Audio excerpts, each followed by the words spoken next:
고린도후서 11장 보겠습니다. 사탄의 계략들, 오늘은 특별히 이 가정에서의 그 남자의 역할을 살펴봄으로 인해서 사탄이 어떻게 성도들을 공격하고 특별히 가정을 공격하는지 살펴보도록 하죠. 3절 보겠습니다. 나는 뱀이 그의 간계로, 계략이죠. 그의 간계로 이브를 속인 것 같이 너희의 마음도 어떤 방법으로든 그리스도 안에 있는 단순함에서 떠나 부패할까 두려워하노라. 그러니까 무서운 일입니다. 가장 평범한 일 같지만은 그 평범한 일 배후에는 직접적으로 옛 뱀이 도사리고 있고 그 마귀의 간계로 사탄의 계략으로 그 일이 일어났다라고 하는 사실을 알 때에 그 사실을 아는 하나님의 그 사람의 입장에서는 두려운 일이라 그렇게 말하고 있죠. 하나님께서는 제일 먼저 이루어 주신 것이 교회 이전의 가정이죠. 첫 번째 사람을 창조하셨고 그 다음에 그 첫 번째 사람을 통해서 가정을 이루어 주셨는데 하나님의 계획, 그것은 그 가정을 통해서 이루시고자 성경에 기록하고 계십니다. 그 가정이 온전하게 유지가 되어지면 하나님의 계획은 차질 없이 이루어질 것이지만 그 가정에 문제가 생기면 하나님께 문제가 생기는 거예요. 하나님의 계획에 문제가 생기는 것이죠. 근데 그것을 아담은 잘 몰라요. 이브도 잘 몰라요. 자신이 왜 만들어졌는지, 자신의 서 있는 위치가 얼마나 중요한 위치인 것인지, 자신 안에 있는 가능성이 얼마나 크고 엄청나고 대단한 것인지 알지 못하는 것입니다. 결국은 뱀이 그의 간계로 속여버렸죠. 이브가 속인 것 같지만은요, 성경에서의 그 판단은 남자가 범죄했다고 결정나는 것입니다. 그러니까 남자의 역할을 잘 하지 못했어요. 이 아름다운 가정, 그것은 능력 있는 가정이고 제일 1차적으로는 편안한 쉼이 있고 사랑과 행복이 있죠. 하나님께서 만들어주신 가정이기 때문에 그런 것입니다.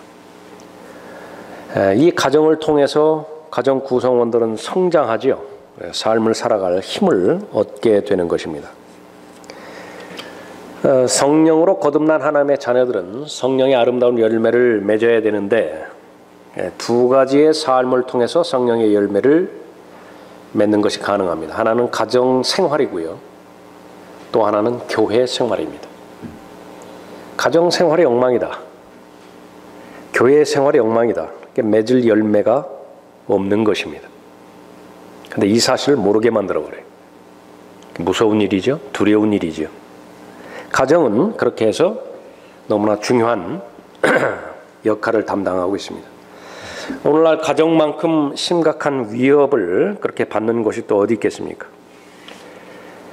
교회의 형태가 있지만은 내용이 없는 교회, 죽은 교회라고 요한계시록 3장 17절에서 언급하고 있죠. 살아있으나 죽었어요.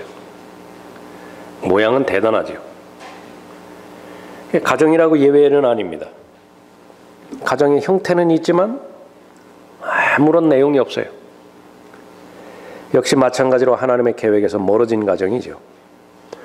그 역할의 중심에는 교회의 역할의 중심에 목자가 있다고 한다면요, 목회자가 있다고 한다면 가정에는 반드시 가장이 있습니다. 남자가 있어요. 하나님께서 계획을 세우셨을 때 마귀는 어김없이 그 계획을 공격하고자 하는 공격이 이어지죠. 가정에 대한 하나님의 계획이 있는 것인가? 확신하지 못하고 믿지 못한다고 한다면 그냥 괜찮아요. 그러나 내가 분명하게 내 가정에 대한 하나님의 계획과 또 하나님의 목표가 있다고 확신한다고 한다면 거기에는 마귀의 공격이 따르지 않을 수가 없는 것이죠. 그런데 그 목표는 무엇이냐면 한 사람이에요. 목자만 치면 양무리는 흩어지게 되어 있습니다. 마찬가지로 가정에서의 남자의 역할, 그 역할을 하지 못하게만 만들면 그 가정은 무너지게 되어 있는 것이죠. 말과 노래는 것은 제일 1차적으로 올바른 가정이 형성하지 못하게 방해하는 것입니다. 최소한의 기본 단위는 거듭난 하나님의 자녀들로 이루어진 가정이지요. 그것은 최소한이에요. 하나님의 말씀 안에서 부지런히 성장해서 성인이 결혼을 하는 거죠. 그러니까 육체적으로 성인일 뿐만 아니라 사회적으로도 성인이 돼야 되죠. 돈을 벌어야 되죠. 영적으로도 성인이 돼야 됩니다.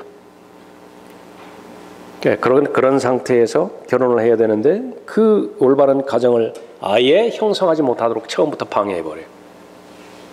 그런데 과연 얼마나 많은 사람이 그 사실을 깨달을 수 있겠습니까? 하나님께서 주신 번성이라고 한다면 그것은 유지할 때 의미가 있겠죠. 기업이 잘 되다가 너무 잘 되는데 부도나면 아무것도 아니잖아요. 그 가정은 반드시 올바른 그 상태를, 번영되는 상태를 유지해야 되는데 두 번째로는 그 유지하지 못하도록 방해해버리는 것입니다. 그래서 많은 그리스도인들의 가정이 하나님의 계획 안에 들어있지 못하고 또 이 가정에게 주어주신 하나님의 명령이 있는데 그 명령에 불순종해요. 고의적으로 불순종하죠. 마귀에게 틈을 줄 수밖에 없죠. 현실입니다. 그러고 나서 개별적으로 각계전투, 개별적으로 열성을 다해서 하나님과 동행하고자 애는 쓰지만은 정작 그 기반이 무너져 버렸잖아요. 그러니까 너무나 큰 제한을 받게 되는 것입니다. 마귀에게 많은 부분들을 공략당하고 마는 것이죠. 우리가 배워야 되는 것은 아름다운 가정, 건강한 가정, 행복한 가정, 이것은 절대로 자동적으로 주어지지 않는다는 사실입니다. 시간이 흐른다고 해서 마냥 유지되어지는 것이 아닌 것입니다. 정원을 돌보기 위해서 이 정원사는 얼마나 애를 많이 씁니까? 조금만 방치하면 잡초로 무성해지죠. 그거보다 훨씬 더 심각한 것이 가정입니다. 가정이 제대로 관리되지 못하고 방치될 때 가정의 그 귀한 기능들 다 잃어버리게 되는 것이죠. 아버지로서의 역할, 남편으로서의 역할, 하나님께 주신 남자에게 주신 그 역할입니다. 하나님께서 가정을 지키고 돌보는데 그 남자에게 그 권한과 책임을 주셨죠. 그래서 그 역할을 잘 감당해야 됩니다. 언제까지 감당해야 되죠? 그 남편의 역할을 계속 할 때까지, 아버지의 역할을 계속 할 때까지. 그러면 그것으로 다 끝난 것인가? 아니에요. 우리는 성경을 가르쳐야 되는 사람들 아니겠어요? 그러니까 다른 사람들에게도 똑같이 이 교리를 가르쳐 줘야 된다. 결혼한 사람이건 결혼하지 않은 사람이건 남편으로서 잘 준비가 되어 있는 상태에서 남편이 되면 너무나 좋겠죠. 아버지로서 잘 준비가 되어 있는 상태에서 자녀를 양육하는 삶을 시작한다고 한다면 그보다 더 좋은 것이 어디 있겠습니까? 잘 배우고 또 잘 갖춰야 될 것입니다. 첫 번째, 남편의 역할을 보도록 하죠. 가정에서 남자에게 주신 첫 번째 역할은 남편의 역할이죠. 골로새서 3장 19절입니다. 남편들아 너희 아내를 사랑하고 가혹하게 대하지 말라.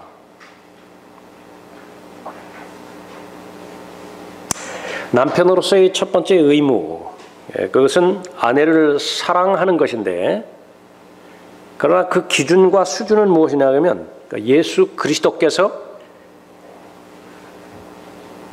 성도를 사랑하신 것 같이 사랑하라는 것입니다. 그러니까 다시 말하면 이것은 내 안에는 그런 능력이 없다라고 하는 것을 1차적으로 인정을 하라 그 말입니다. 우리에게는 인본적인 사랑이 많이 있는 사람도 있고 적게 있는 사람도 있고 그렇죠. 그러나 동일하게 하나님의 사랑은 없어요. 그 하나님의 사랑은 하나님께 속한 것이어서 성령을 통해서 부어지게 되어 있습니다. 그것이 로마서 5장에서 가르쳐 주시는 제일 기본적인 진리예요. 또 하나님의 사랑이 있어야 그 하나님의 사랑을 나눠줄 수 있을 텐데, 실천할 수 있을 텐데, 내가 하나님의 사랑이 고갈돼 버렸어요. 그러면 무엇으로 대체시킬 수밖에 없느냐 그러면 내 인본적인 사랑, 본능적인 사랑을 하나님의 사랑으로 대체해버리는 거예요. 그러니까 그건 3일밖에 못 가요. 오래 가도 1년입니다. 나중에 후회하게 돼 있어요. 서운하다고요. 그 사랑에는 반드시 배신이 따라요. 그러니까 서로 상처를 주고 서로 핥히고 그러죠. 이 부분을 제일 먼저 알아야 되는 것입니다. 남편으로서의 의무, 그것은 예수 그리스도께서 자신을 사랑하시는 것과 똑같은 방식으로 아내를 사랑해야 한다는 것이라 그랬죠. 에베소서 5장 25절에서 말씀하십니다. 남편들아 너희는 자기 아내를 사랑하되 그리스도께서 교회를 사랑하셔서 교회를 위하여 자신을 주신 것 같이 하라. 예. 아내를 가혹하게 대하는 사람의 공통적인 부분은요, 무능력한 남편이 아니라 능력 있는 남편이에요. 인정하십니까? 밖에서 능력 있다고 평판을 받는 사람이 아내한테 가혹하기가 쉽습니다. 밖에서 일을 추진하는데 추진력이 있죠. 일을 하면서 얻은 경력과 능력이 있죠. 지위가 있죠. 또 사회적으로 보상을 받죠. 그런데 그런 능력이 이 가정에서의 그 역할도 잘 감당할 수 있다고 오판해버리는 것입니다. 그건 전혀 별개라. 그러면 가정에서의 역할은 무엇이냐? 그건 철저하게 인격이에요. 상대방을 존중하고 상대방을 배려하고 상대방을 섬기기 위해서 나는 이 자리에 있다라고는, 그럼 다시 말하면 이제 결혼 서약이겠죠. 상대방에게, 배우자에게 나는 헌신되어 있는 사람이다라고 하는 것을 알고 그 생각을 의식하는 사람, 그 사람은 아내를 사랑하는 사람이고 아내를 가혹하게 대하지 않을 것입니다. 따뜻한 마음, 결단, 순수한 동정, 상대방을 위로해 줄 수 있는 여유 있는 마음, 내면적인 성품들입니다. 그러니까 이것을 갖춰야 돼요. 그러면 아내를 사랑할 수 있고 아내를 가혹하게 대하지 않을 수 있습니다. 어느 사단장이 고백을 합니다. 자기 휘하에 있는 부하들, 말 한마디면 일사불란하게 움직일 수 있다. 그러나 집에 들어가면 달라지는 거예요. 별개라고 하는 사실을 알아야 되는 것입니다. 자녀들에 대해서 진실로 사랑하고 또 아내를 따뜻한 마음으로 품어주고 할 때 가정에서 이 남자의 위치를 확보하게 되는 것입니다. 어디나 그리스도인의 입장에서는 하나님께서 권위를 주는데 그 권위는 섬김이라고 하는 과정을 통해서만 주세요. 예수님께서 일을 하실 때에 권위가 없으면 어떻게 일을 하셨겠어요? 예수님께서 권위가 없으면 어떻게 설교하셨고 어떻게 가르치시고 어떻게 명령하셨겠습니까? 그럼 그 권위는 어디서 온 것인가? 그 과정은 철저하게 종의 신분으로서 사람들을 섬기신 거예요. 제자들의 발을 씻겨주시고 섬기셨죠. 나중에는 그러면 어떻게 되는 것이냐면 죽기까지 신실한 제자들이 된 것이죠. 성공한 사람, 가족들의 응원을 받고 사랑을 받는 가장이라. 그러면 성공한 사람으로 보면 돼요. 이 부분이 배제된 상태에서 그 다른 곳으로부터 어떠한 그 역할과 뭐를 얻었다기에 불완전하죠. 아버지를 사랑하는 자녀, 아내의 후원을 얻는 남편. 이것이 바로 이 성경적인 관점에서 볼 때에 아주 능력 있는 남자의 능력이기도 합니다. 그러나 이것이 마냥 좋은 것만은 아니에요. 이것만큼 무거운 책임이 없죠. 필요한 감정을 채워줄 의무가 있는 사람이 가정 안에서의 남자의 역할입니다. 아내의 감정과 자녀의 감정이 있죠. 그걸 채워줄 수 있어야 돼요. 빵만 가져다 주는 것이 아니라 필요한 영적 분위기를 조성해 줄 수 있는 책임이 남자에게 있는 것이죠. 베드로전서 3장 8절에 보면 지식을 따라 그들과 동거하라. 무엇이냐? 변호사가 되기 위해서는 전문 지식이 있어야 되는데, 의사가 되기 위해서는 전문 의료 지식이 있어야 되는데, 그래야 면허증 나오잖아요. 자격증 나오잖아요. 성경에서는 그 의사나 변호사에 대해서는 그냥 건너뛰어버려요. 그냥 무시해버린다. 그러나 성경적 남편이 되기 위해서는 반드시 지식을 요구하는 거예요. 그것이 베드로전서 3장 8절 말씀입니다. 지식을 따라 그들과 동거하라. 뭐에 대한 지식인가? 아내에 대한 지식이, 자녀에 대한 지식이지요. 그것을 잘 공부하고 잘 연구하고 그렇게 해서 아내의 장점과 단점이 무엇이고 아내의 좋아하는 것과 싫어하는 것이 무엇인 것인지, 자녀에 대해서도 그 마찬가지죠. 다른 집 아내, 또 들려오는 다른 훌륭한 아내, 그런 다른 사람들의 그 지식이 아니라 바로 나의 아내를 말하는 거죠. 나의 자녀들을 말하는 것입니다.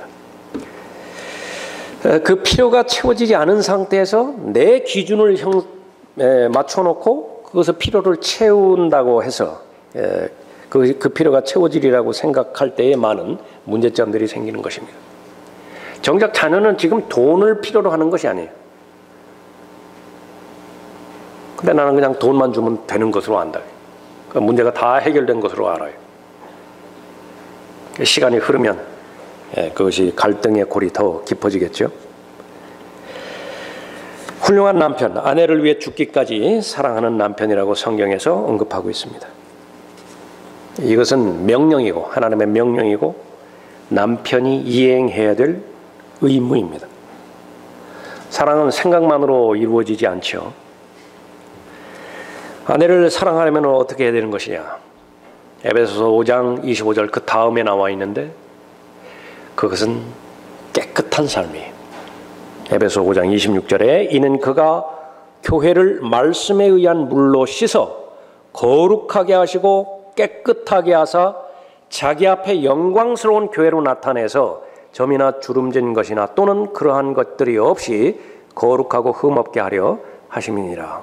에베소서 5장 26절 27절 말씀인데 여러분들 기억하십시오.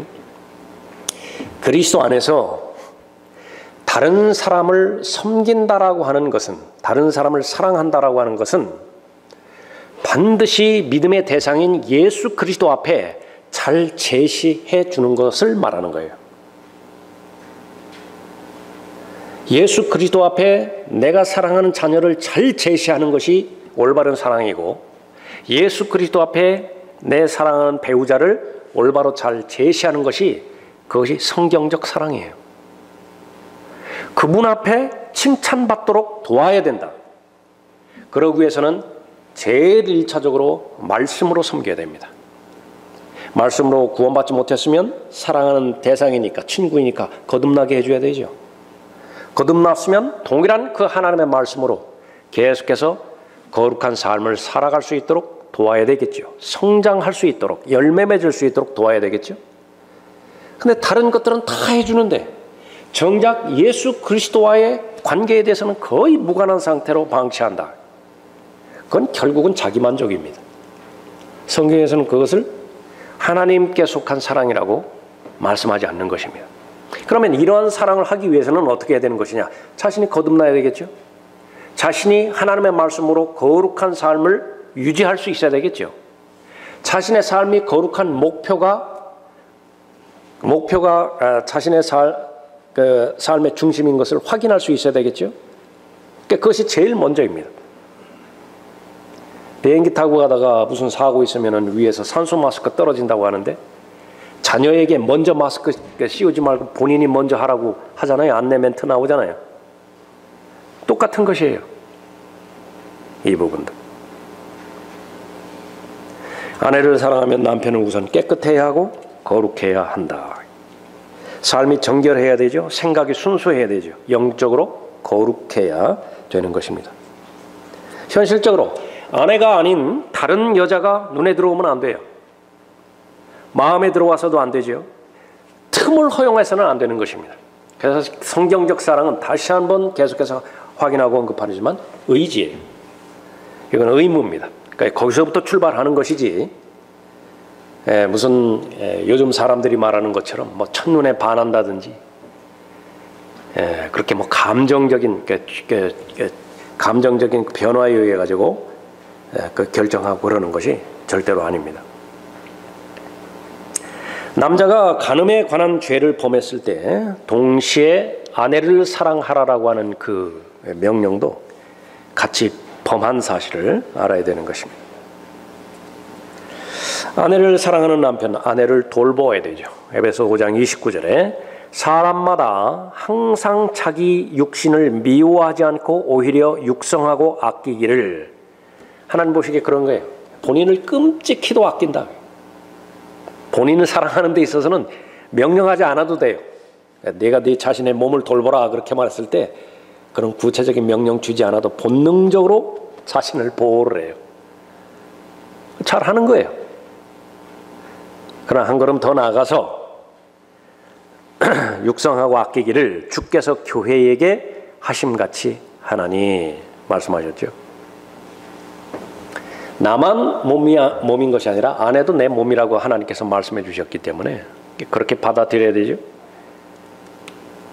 그래서 남편과 아내가 한 몸이라고 하는 사실을 이론으로 받아들이는 것은 물론이고 실제로도 받아들일 수 있다고 한다면 가정에서의 남자의 역할은 잘 감당할 수 있는 것입니다.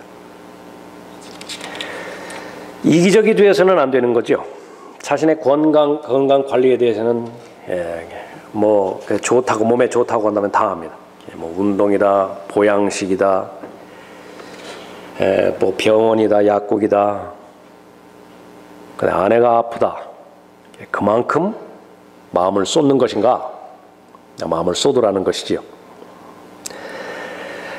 더 중요한 것은 아내의 영적 건강 상태를 늘 돌볼 수 있어야 되는 것이 남자의 역할입니다. 아내가 영적으로 활기를 잃은 지 오래돼 버렸고, 그러면 이제 무기력한 상태가 지속되겠죠. 겨우 하루하루 지탱해 나가는 그런 경우까지 되었다고 한다면 그것은 너무 가혹한 거예요. 너무 냉정한 것이다. 너무 무심한 남편인 것입니다. 육체의 질병에 대해서는 전문 의사의 도움을 받아야 되죠. 영적 침체에 대해서는 우선적으로 남편이 돌봐야 됩니다. 목사에 가기 전에 남편이 돌보고 진단할 수 있어야 되는 거예요. 왜 그러면은 아내가 이렇게 지치고 힘들어하게 했는가? 그 공통적인 사항은 일이 너무 많아요. 지고 가는 짐이 너무 많다고요. 그 중에서 자녀 양육, 그것은 아내만의 몫이 아니죠. 1차적으로 성경에서는 이 자녀 양육에 대한 책임을 아내에게 주지 않고 남편에게 주었습니다. 어머니에게 주지 않고 아버지에게 주셨어요. 이것을 다 아내에게 돌려버린다고 하면 아내에게 너무 무거운 짐을 지워주게 되는 것이죠. 가정을 잘 돌보고 아내를 사랑하기 위해서는 필수적으로 남편은 능력 있는 기도를 할 수 있어야 됩니다. 왜냐하면 영적인 영역이기 때문에 말씀과 기도의 능력으로 가정을 유지하고 또 맡겨주신 일들을 감당할 수 있어야 되는데 기도를 할 수 없다. 기도를 해도 거기에 힘이 없다. 그러면 거기에는 한계가 있을 수밖에 없죠. 왜냐하면 사탄은 24시간 자지 않고 틈을 노리는데 무슨 수로 막아낼 수 있을 것이냐. 그건 강력한 기도, 거룩한 기도 외에는 없기 때문에 그렇죠. 마귀가 가정을 파괴시키기 위해서 우선적으로 노리는 대상은 남편보다 더 연약한 그릇인 아내예요. 고린도서 11장 3절 살펴봤었죠. 마귀의 목표는 이브가 아니에요. 누굽니까? 아담이에요. 아담. 하나님의 형상으로 창조된 아담을 무너뜨리는 게 목표예요. 근데 정면으로 치고 들어가서는 승산이 없거든요. 아담에게 직접적으로 다가가서 그 선과 악의 지식을 알게 하는 나무 열매 먹으라고 하면 먹겠어요? 그건 안 된다고요. 그러니까 더 연약한 그릇이라고 성경에서 말씀하셨는데 영적으로도 연약해. 아내를 공격하는 것입니다. 자녀를 공격하는 것이죠. 베드로전서 3장 7절 말씀이죠. 남편이 범죄함으로 인해서 기도할 수 없고 헌신하지 않음으로 인해서 기도에 무기력해져 버렸어요. 그러면 사탄의 공격으로부터 아내를 지킬 능력이 없습니다. 그냥 공격하지 않으면 현상 유지는 하겠지만 공격하면 그냥 공격을 받는 수밖에 없는 것이에요. 남편은 가정의 식탁을 책임질 수 있어야 되죠. 빵만 해결한 것으로 책임을 다하는 것이 아니라 하나님의 입에서 나오는 말씀을 공급할 수 있어야 됩니다. 그래서 아내가 영적으로 목말라 할 때에 생수를 공급해 줄 수 있어야 되고요. 영적인 양식이 부족해서 배고파 할 때 영적인 양식을 공급해 줄 수 있어야 되는 것이죠. 근데 남편이 성령으로 충만하여 있지 않은 상태에서 무슨 수로 그 필요를 채워주겠습니까? 말씀으로 충만해져 있지 않고 언제 어디서든지 건강한 기도로 은혜의 보좌 앞으로 나아가는 그 삶이 유지되지 않는데 무슨 수로 아내의 영적 기근과 그 기갈을 해결해 줄 수 있겠습니까? 아내를 사랑하는 남편, 자신이 아내의 머리임을 인식할 수 있어야 됩니다. 에베소서 5장 23절에서 이는 남편이 아내의 머리됨이 그리스도께서 교회의 머리됨과 같음이라. 그럼 몸과 머리와의 관계는 무엇인가? 학대하지 않는 것입니다. 예수 그리스도께서 언제 자신의 몸인 지체들 한 사람 한 사람에 대해서 냉정하게 대하셨다든지 아주 열등하게 대하셨다든지 그러신 적이 없죠. 오히려 몸을 위해서 죽으셨어요. 교회를 위해서 죽으신 분이시죠.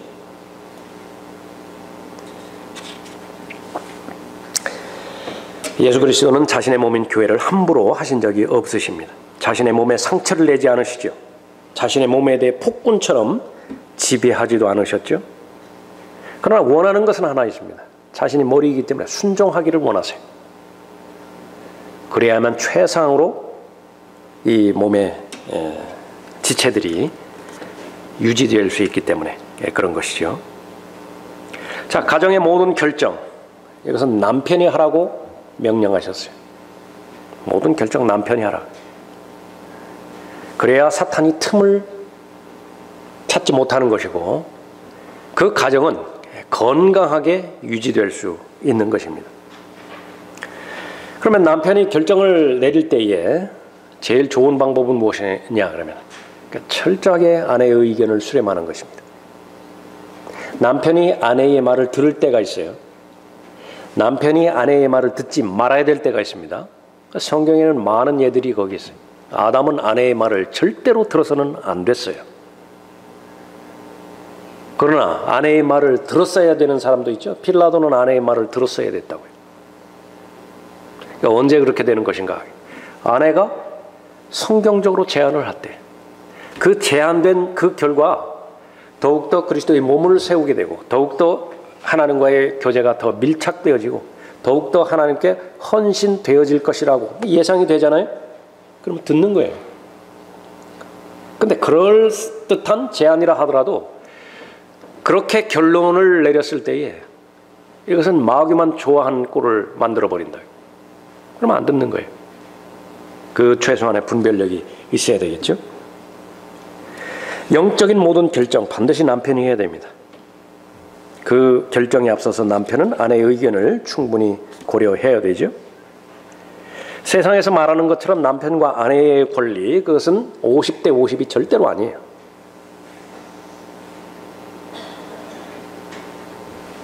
남편의 대한 결과 남편이 모두 책임져야 될 것 또한 성경적 원리입니다. 남편이 결정했다고 한다면 남편이 다 책임져야 돼요. 그러나 그러지 못할 경우에 비겁해지죠. 자신이 결정해놓고 아니면 어떤 가정에서 결정하는 일에 있어서는 극히 소극적으로 반응해놓고 잘못되어 버렸을 때에 분노하죠. 화를 쏟아내버리죠. 그것은 남자의 역할이 아닌 것입니다. 결정하는 그 권위 아내에게 넘겨줌으로 자초해서 가정을 엉망으로 만들어 버리게 되는 것입니다.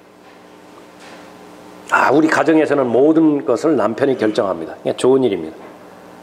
그러나 사소한 일에 남편이 결정해야 할 뿐만 아니라 가장 중요한 일에도 남편이 결정하게 해야 돼요. 시시껄렁한 일은 다 남편이 결정해야 하고 정작 가장 중요한 일에 있어서는 아내가 결정해버리고요. 아무 의미가 없죠. 질서가 깨져버린 가정, 최선으로 인도받지 못한다는 사실을 우선 알아야 됩니다. 아내에게 있어서 가정의 머리는 하나만 되게 해야 돼요. 머리가 둘이 돼서는 안 됩니다. 아내의 머리는 남편이 해야 되지 절대로 시아버지가 되게 해서는 안 돼요. 아내의 머리가 시어머니가 되게 해서는 안 된다. 그것은 남편이 해결해 줘야 돼요. 반드시 해결해 줘야 된다. 결혼하면서 결혼의 필수적인 조건 가운데 하나는 남편이 부모를 떠나는 거죠. 몸으로도 떠나는 것이 좋고 인격적으로 반드시 떠나야 돼요. 그래서 결혼했다 그러면 부모는요 절대로 그 다음부터는 간섭하면 안 됩니다. 결혼해도 계속 간섭해야 될 그런 상태일 것 같다 그러면 아직 결혼시키면 안 돼요. 아직 결혼의 때가 아니라. 이런 까닭에 남자가 자기 아버지와 어머니를 떠나 자기 아내와 결합하여 그 둘이서 한 몸이 될지니라.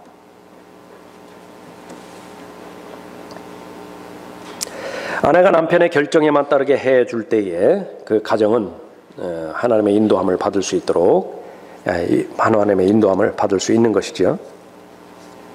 아내를 힘들게 만드는 요인 가운데 하나, 결혼했음에도 불구하고 부모로부터 독립하지 못하고 부모 의견에 이리저리 끌려다니게 만들 때 아내는 아주 곤혹스러운 것입니다.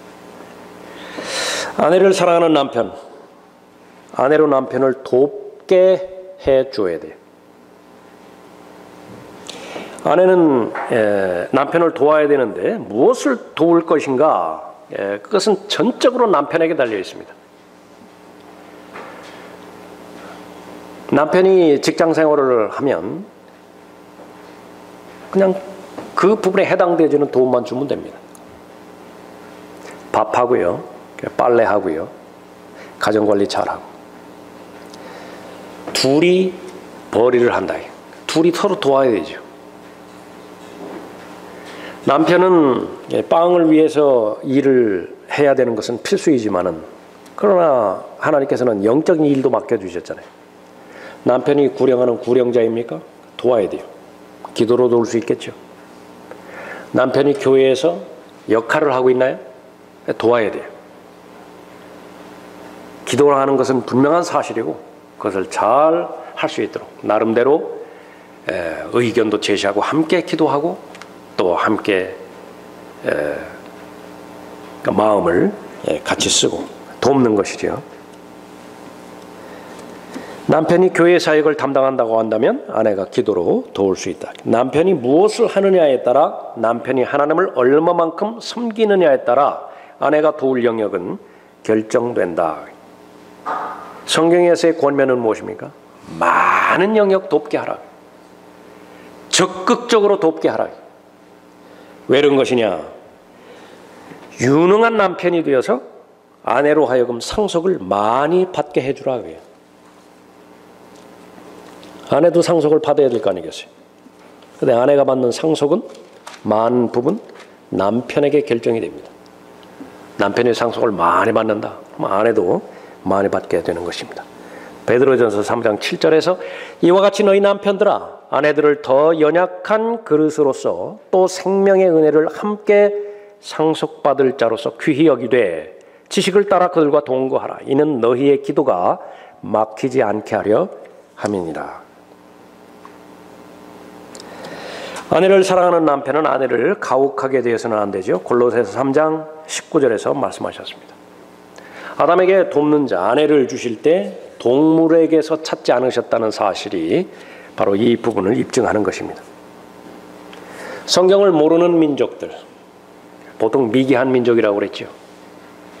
복음이 전해지지 않는 민족들, 모두가 다 예외 없이 아내를 가혹하게 대합니다. 그 문화라고 하는 것이 그래요. 동물 취급한다. 남존 여비 사상, 얼마나 뿌리 깊은 사상입니까? 그러나 복음이 들어가고 성경적 진리가 들어갔을 때는 여자들이 사람답게 사는 거예요.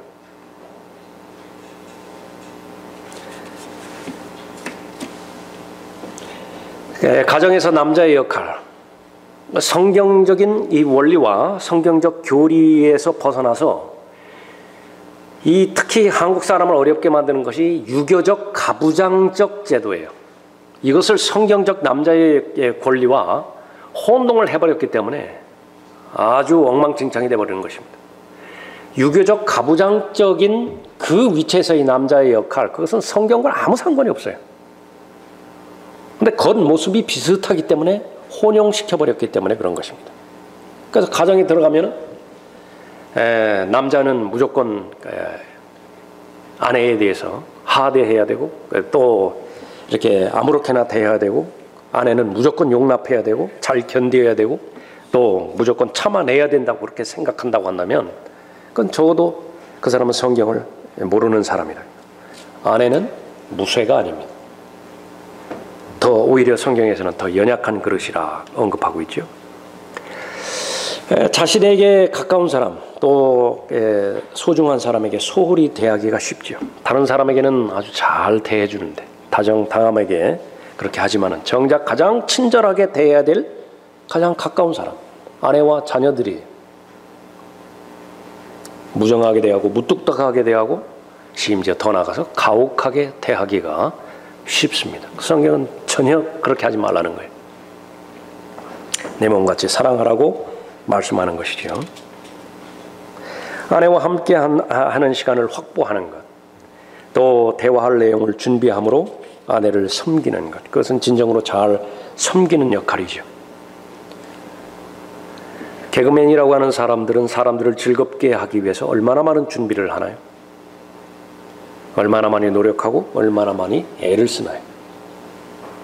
이야기를 해줌으로 인해서 상대방을 즐겁게 해주는 것인데 이 부분에 대해서 바로 성경에서는 똑같은 것을 권면하고 있습니다. 현실적으로 살아가면서 아내와 함께하는 시간보다 다른 사람과 함께하는 시간이 훨씬 더 많은 것이 그 일반적인 상태일 것이 그것을 고려한다고 한다면 더 의식적으로 아내와 함께하는 그 시간, 그것이 비록 적은 양이라 하더라도 그 시간의 질을 높이고자 노력을 할 때에 아내를 가혹하게 대하지 않는 것입니다. 그리스도의 몸을 세우는 말을 잘 해주는 것, 그러니까 소금치듯 말을 할 수 있는 것, 그것은 지혜지요. 진심 어린 감사의 표현을 하는 것. 아내가 외로워지면 가정은 서서히 무너지기 시작합니다. 어떤 형태로든지 아내를 홀로 놔둬서는 안 돼요. 그것이 고린도후서 11장 3절 말씀입니다. 옛 뱀이 그 이브를 만났을 때요, 남편과 아내는 떨어져 있었어요. 그 곁에 아담이 있었다라고 한다면 결코 그 일은 일어나지 않았을 것이지요. 아내와 함께 하는 시간을 많이 가지면 가질수록 좋습니다.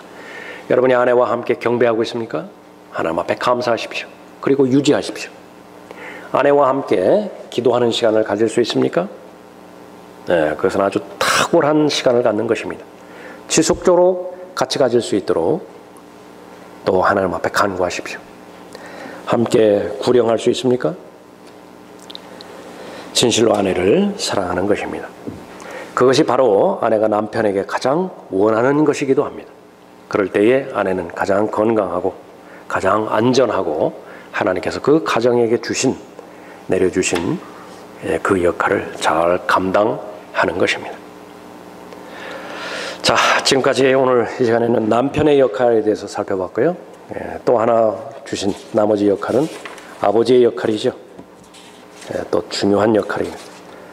다음 시간에 아버지의 역할에 대해서 살펴보도록 하겠습니다.